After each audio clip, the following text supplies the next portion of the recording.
Bonjour à tous, Anthony Delacroix, donc technicien apprenant en système de sécurité incendie au sein de la société Elsia. Mon parcours professionnel a été assez divers. J'ai commencé plutôt dans le secteur hôtelier, beaucoup de ventes.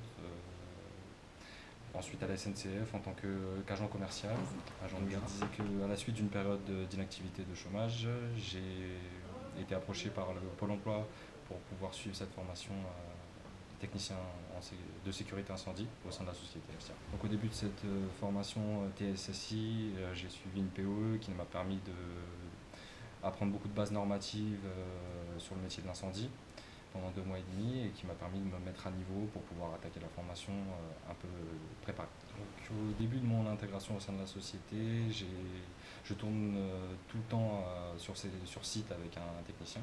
Je suis tout le temps accompagné. Dans un premier temps, au début de la formation, j'étais très observateur. J'effectuais peu de tâches, mais beaucoup d'apprentissage pour connaître les ficelles du métier.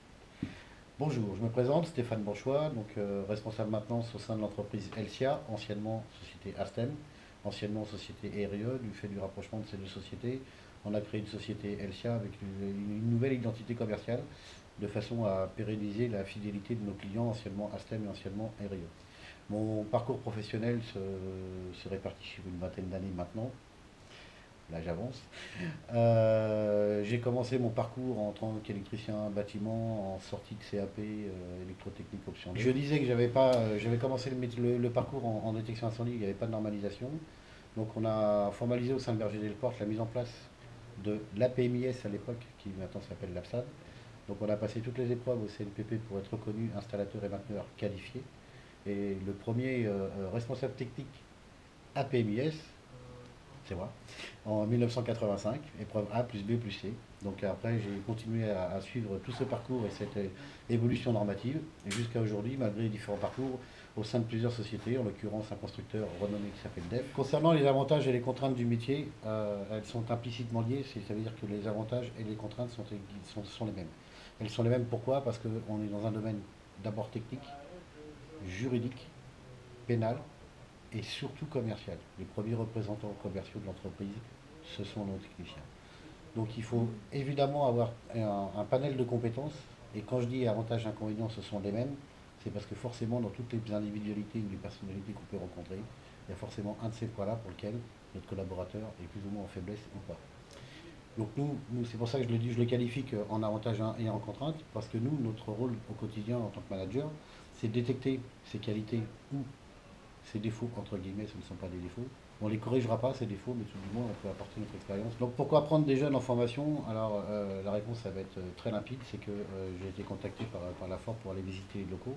Je m'y suis rendu une demi-journée et on a pu s'apercevoir qu'on était complètement en synergie avec ce système. C'est que toute la partie théorique et normative, elle était bien en adéquation avec notre activité et nous, on avait juste à corroborer à ça en mettant en pratique tout bêtement ce que le programme indiquait au niveau du programme TSSI. Donc moi j'en suis satisfait vu le résultat que ça nous apporte et la relation avec la FORP, très clairement j'ai aucun désagrément à en citer.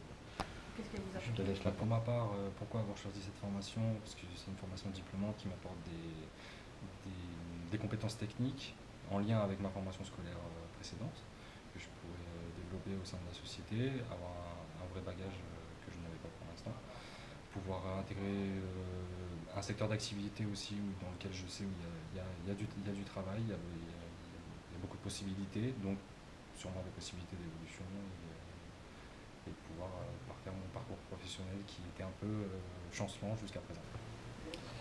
À l'issue de sa formation, Anthony Delacroix, s'il obtient son titre, chose que je ne doute pas, et bien évidemment il intégrera la structure d'Elsia.